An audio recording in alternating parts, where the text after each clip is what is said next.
Gente, ó, esse texto aqui, gente, faz parte dos assim chamados textos clínicos do Freud. Quer dizer, que são textos que Freud se dedica a discutir certos fenômenos que acontecem durante o tratamento analítico. Tá? Eu lembro a vocês que Freud já discutiu isso no setor, a psicoterapia da histeria, nos estudos sobre a histeria. Né? E Freud percebia já lá, no texto de 1895, esse texto, A Dinâmica da Transferência, é de... Perdi aqui, oh meu Deus. Tirei. Dinâmica da Transferência de 1912, quer dizer, são 17 anos entre a psicoterapia da histeria e a dinâmica da transferência. Tá? Entre esses textos, tem um deles que eu vou falar daqui a pouco, que é o Recordar, Repetir, Elaborar. Tá? Mas incluem também recomendações ao médico no transcorrer da análise, inclui o amor de transferência, quer dizer, inclui uma série de artigos onde Freud discute fundamentalmente o que acontece na análise que termina por dificultá-la. Tá? É claro, gente, vai haver aqui uma luta entre aquilo que está comigo, que de certa maneira eu expulsei, eu recalquei, eu não quis saber, tá? E essas coisas todas que eu recalquei, que eu não quis saber, que eu esqueci, que eu coloquei para fora de mim, tá? Eu tentei colocar para fora de mim, é claro que não fiz isso, tá? Isso tudo, gente, é o que aparece no sonho, é o que aparece no ato falho, é o que aparece no xiste e é o que aparece no nosso companheirão. A razão fundamental de eu fazer uma análise, que é um sintoma, um sintomal, tá? Uma coisa qualquer que atrapalha de algum modo a minha vida.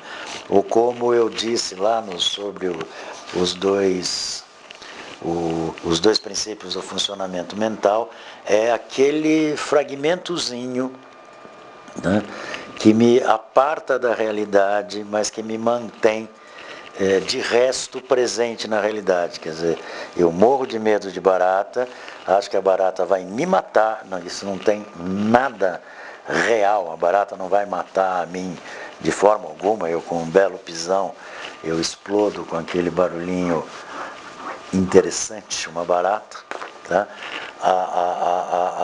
Mas algumas pessoas, até me lembro de uma paciente minha, que ela não entrava em qualquer lugar se ela não estivesse com uma vassoura na mão, que a vassoura mataria a barata que estaria certamente ali.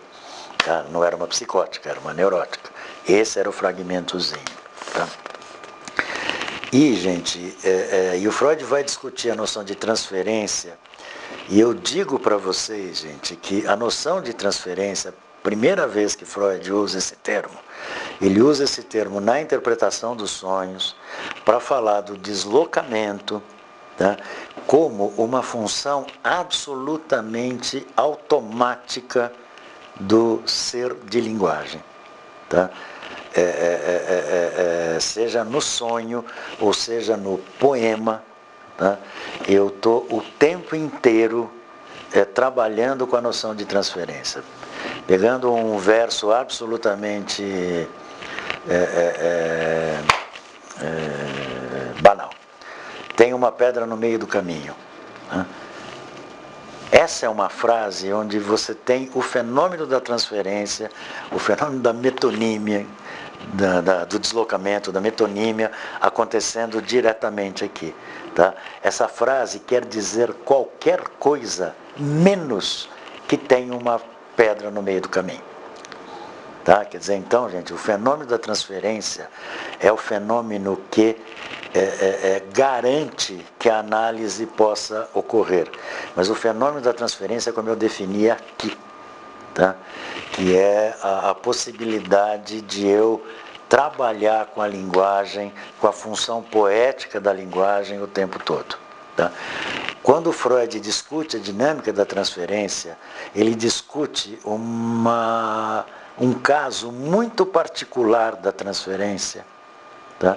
Que é quando a transferência se volta à pessoa do analista, tá? Que é usualmente um fenômeno que não é necessário que aconteça em todas as análises do mundo, tá?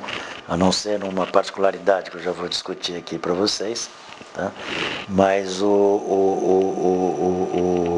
mas que quando isso surge numa análise, há um risco muito grande desse fenômeno de transferência, quer dizer, eu atribuir ao meu analista certas qualidades, certas características, né? Isso tem, às vezes, um efeito colateral, que é a interrupção da análise. Tá? Então, o que o Freud vai trabalhar aqui não é a transferência, o fenômeno global da linguagem, uma propriedade da linguagem que permite que a gente escreva, tem uma pedra no meio do caminho, para dizer qualquer coisa, menos que tem uma pedra no meio do caminho. Tá? Acho que ninguém interpretou o verso do Drummond como se ele corresse o risco de levar um tropeção, tá certo? Ou qualquer coisa do tipo, tá? E o que o Freud tenta trabalhar aqui conosco, né, é explicar por que surge a transferência, essa particular, voltada para o analista e que pode ter como uma das consequências, se não bem manejada, ou seja lá como for, a interrupção da análise, né, que é algo que preocupou o Freud desde os estudos sobre a histeria, como eu falei para vocês anteriormente. Tá? O Freud começa dizendo, gente, que, que existe algo que ele chama de fantasia. Entendam bem, gente, tem um sentido fraco de fantasia e um sentido forte de fantasia. O sentido fraco de fantasia, gente, é eu ficar vai devaneando qualquer coisa, tá? O sentido forte de fantasia é que eu vou devanear alguma coisa que tem a ver comigo, tá? O sentido fraco de fantasia é eu passear num sex shop. O sentido forte de fantasia é que raio de coisa que eu compro nesse sex shop. Tá? Essa fantasia, então, gente, é a marca sexual que eu trago ao mundo. Tá? Essa fantasia ela está presente em como eu olho o mundo, em como eu escolho a minha profissão, tá? Em como eu escolho o time que eu torço, entendeu? Quer dizer, todas essas coisas fazem parte desse clichê, como Freud se exprime no texto, tá? E que é dessa maneira. Isso também tem a ver com o sintoma que eu faço, né? O sintoma que eu construo, o meu companheirão, ele não é alguma coisa completamente dispar em relação à minha fantasia. Tá? O meu sintoma pode recusar a minha fantasia, o meu sintoma pode disfarçar a minha fantasia, né? E o meu sintoma pode, de algum modo, satisfazer a minha fantasia. Tá? Mas seja lá qual for o nexo entre meu sintoma e a minha fantasia, há uma espécie de coalescência, de equivalência entre uma coisa e outra. Tá? E segundo Freud, gente, esse clichê, essa fantasia, essa marca sexual, esse selo que eu trago ao mundo, ele é resultado das experiências que eu tenho, tá? E Freud ainda dá uma certa importância àquilo que eu trago ao mundo aquilo que é congênito, aquilo que é disposicional. Tá? Apesar de todo o trabalho freudiano ser um trabalho de tentar colocar mais valor na experiência do que naquilo que eu trago marcado no meu corpo, tá? Ele em nenhum momento da obra dele ele joga completamente fora esse aspecto disposicional, né? Faz parte das séries complementares dos seus sintomas. Tá claro? Quer dizer, eu não faço um sintoma fóbico, ou um sintoma obsessivo, ou um sintoma psicótico, ou um sintoma histérico exclusivamente baseado nas minhas experiências. Esses sintomas, eles vão ser baseados na minha experiência, mais naquilo que eu trouxe ao mundo, segundo o Freud, né? E mais que isso, gente, a divisão, quando eu chego lá, como eu falei aqui no iniciozinho, tem um monte de coisa que eu deixo para fora, tem um monte de coisa que eu não quero saber disso, tem um monte de coisa que eu recalco. Tá? Então, a minha constituição sexual, a minha libido, ela é dividida, tá? Entre aquela que é capaz de consciência, tá? Quer dizer, eu gosto desse tipo de coisa, eu gosto desse tipo de mulher, eu gosto desse tipo de homem, tá? E tenho uma porção que eu não sei muito dela, por mais que ela possa se relacionar com aquilo que eu sei dela. Tá? Mas, de qualquer maneira, essas duas libidos, a capaz de consciência e aquela que ficou recalcada ou que eu não quis saber nada disso, tá? Ela, de certa maneira, elas participam da fantasia, elas participam desse clichê. Tá? E, segundo o Freud, né, é justamente a carga dessa libido insatisfeita, dessa libido recalcada, bom, falar em libido recalcada não é muito bom, dessa libido cuja representação foi recalcada, tá?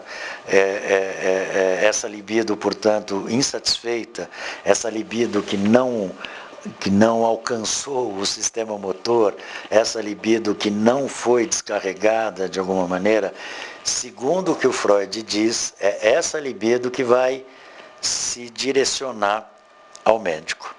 Tá? E ela vai se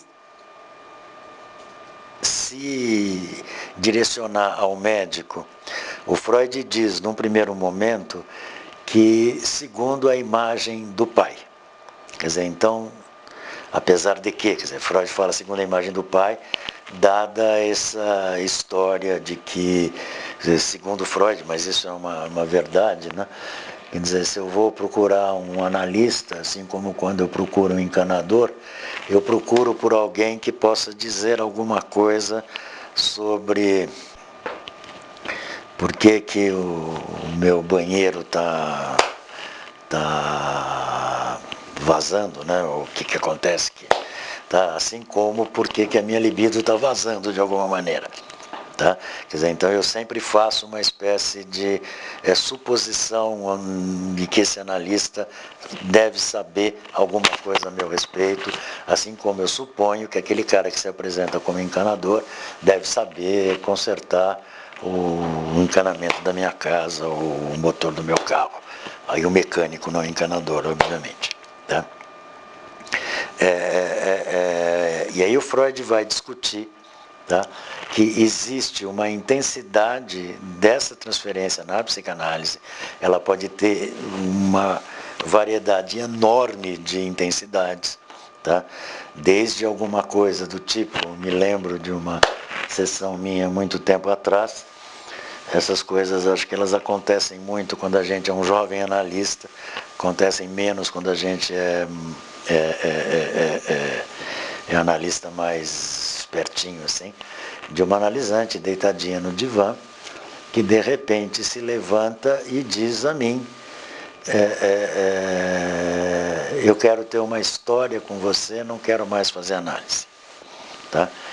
É por essa razão, gente, que Freud diz e define a transferência como a resistência mais forte ao trabalho analítico. Tá? E aqui, gente, eu preciso até lembrar um pouquinho para vocês de que qualquer formação que eu vá ter, ela tem que ter algum tipo de atração do inconsciente. É claro que Freud até cita que ele ainda não tinha brigado com o Jung, tá? Ele até elogia o conceito de Jung de introversão da libido, tá?